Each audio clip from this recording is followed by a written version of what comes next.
다음으로는 김인성 대표의 기독교 가치관.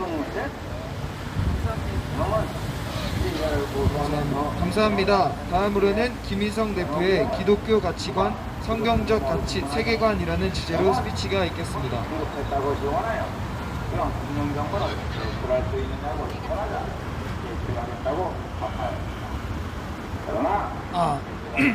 안녕하십니까? 안녕 안 한가요? 안녕하십니까? 안녕하십니까? 네, 날씨가 더웠는데 구름이 이제 꼈습니다. 삶은 분을 아십니까? 삶은 개구리 증후군을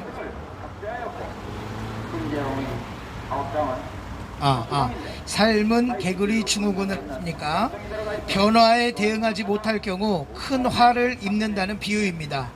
끓는 물 개구리는 화상을 입어도 팔짝 뛰지만 서서히 되어지는 물 속에 있는 개구리는 조만간 직면할 죽음을 모른다는 것입니다. 몇 가지 이슈를 말씀드리겠습니다. 제가 중학교 시절 호출기라는 삐삐가 있었고, 고등학교 때에는 공중전화 옆에 가야만 신호가 터지는 CT폰이 있었습니다. 그리고 고3 때에는 휴대폰을 들고 다니기 시작했습니다. 지금은 학교에 휴대폰을 가지고 오는 학생들이 일반적이지만, 제 때만 해도 휴대폰을 학교에 가지고 오면 무조건 뺏기고 혼났던 시절이 있습니다. 아마 지금 제 옆에 계신 20대 청년들은 안 믿길 것입니다. 둘째로, 어제 대한민국 제1야당 보수정당의 수장이 헌정사상 유례없는 이변으로 30대 당수가 되었습니다. 국민의힘 당대표 당선자는 휴대폰 하나로 가상세계 SNS를 통하여 PR되고 마케팅되어 홍보의 효과를 톡톡히 누린 케이스입니다. 국회의원 경험이 전무한데도 불구하고 제1야당의 당수가 된 것입니다.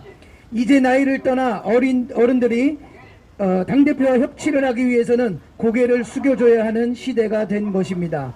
셋째로, 대한민국 건국이 1948년이라서 73년 되었다는 A측과 아니다 1919년이다라고 해서 102년 되었다는 B측이 있습니다. 참고로 문재인 대통령은 B측이었습니다. 넷째로, 신문을 보며 정보를 전달받던 시대에서 지금은 핸드폰 하나로 인터넷과 연결되어 SNS라는 기능을 타고 서울, 대전, 대구, 부산, 광주, 제주, 그리고 5대양 6대주, 심지어 아프리카까지도 단 몇 초 만에 연결되는 시대에 살고 있습니다. 인터넷과 장치만 있다면 연결이 되고 그 소통 플랫폼 창고로 SNS가 활용되고 있다는 것입니다. 그런 점에서 우리들은 너무나 느린 삶을 산다고 상대적으로 느끼게 되면 오히려 조급함을 느끼고 분주해지기 마련입니다. 본론으로 들어가겠습니다. 우리는 소위 가치관이라는 것을 가지고 있습니다. 어떤 행위가 옳고 그르냐는 도덕적 판단 기준과 어떤 상태가 행복하고 불행하냐는 상대적 가치의 판단 기준이 있겠습니다. 이 두 가지는 생활과 행동을 판단하는 기준이 됩니다. 그런데 시대 변화에 따라 선악의 구분을 달리하는 양상입니다. 인간이 만든 최소한의 법과 양심으로는 법원마다 판결이 다르게 나오는 것처럼 선악의 기준이 판사마다 다르게 적용되면 법의 해석도 달라지기 때문입니다. 그래서 우리는 선악의 판단 기준을 성경에 놓아야 합니다. 성경은 이 땅을 창조하신 하나님의 말씀으로서 그 말씀이 온전한 기준이 되기 때문입니다. 그러나 세상은 성경을 싫어합니다. 첫째로, 기독교 가치관을 가집시다. 기독교 가치관을 갖게 되면 공의, 즉 공정함과 의로움을 가질 수 있습니다. 말을 바꾸지 않음과 어떤 손해를 볼지라도 유지되는 절대적인 가치입니다. 하나님은 허언치 않으십니다. 죄 지은 인간은 사함을 받아야 하겠기에 마치 저울에 죄를 달아서 그 죄값을 양에게 전가해야 하는 것입니다. 그래서 그 인간 자체의 가치를 뛰어넘으시는 예수 그리스도가 제물되어 하나님 자신이 희생되어야만 죄사함이 성립됩니다. 그 하나님의 가치를 이해하고 인정하면 우리의 가치관도 그렇게 되는 줄로 믿습니다.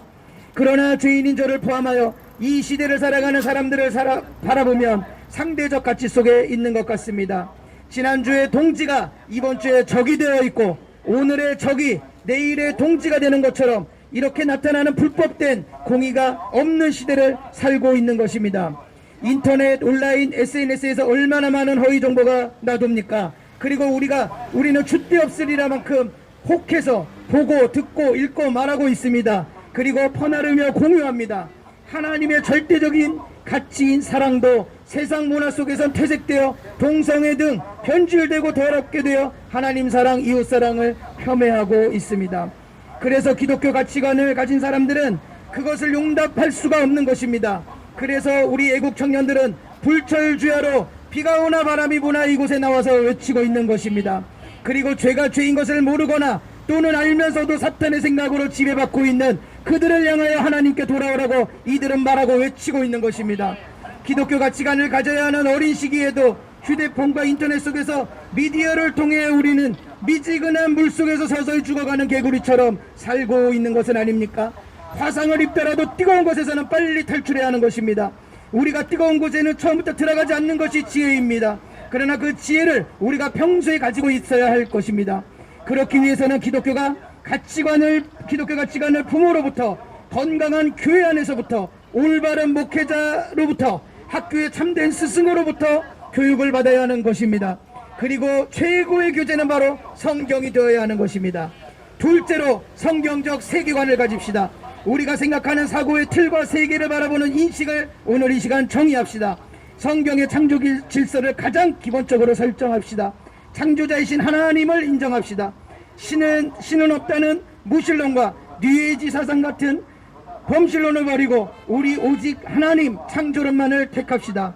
성경을 바라보는 눈, 세계관을 하나님께로 오늘 이 시간 정합시다.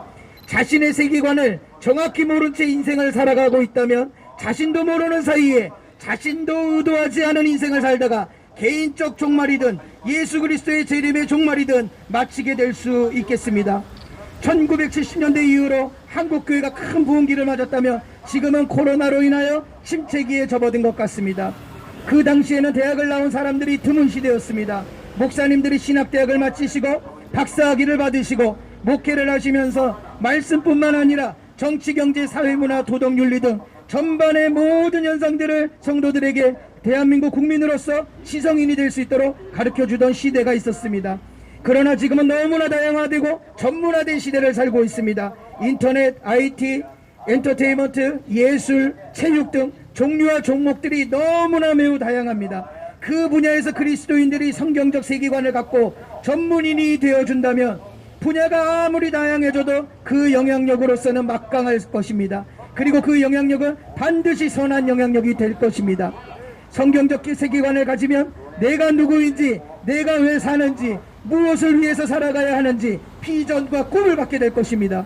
건강한 세계관을 성경적 세계관으로 갖게 되면 우리가 사는 세속적이고 충동적이고 뇌지적이며 사탄적인 문화인 지뢰밭 같은 시대를 이겨낼 수 있을 것입니다. 세계관은 신념을 만들고 신념은 가치관을 만들며 가치는 행동을 만들고 행동하는 사람들이 모이면 문화가 됩니다. 작용화된 대한민국이 문화가 되지 않기를 바랍니다. 기독교 가치관과 성경적 세계관으로 세워가는 대한민국 애국 청년들의 외침을 기억해 주시기 바랍니다. 바다는 물입니다. 물이 바다를 덮습니다. 물이 바다 덮음같이 여호와의 영광을 인정하는 것이 온 세상 가득하리라. 물이 바다 덮음같이 물이 바다 덮음같이 물이 바다 덮음같이 아멘. 물이 바다 덮음같이 여호와의 영광을 인정하는 우리 자유민주주의 대한민국에서 건강한 정신으로 살아가는 아름다운 그리스도인들이 되길 소망합니다. 감사합니다.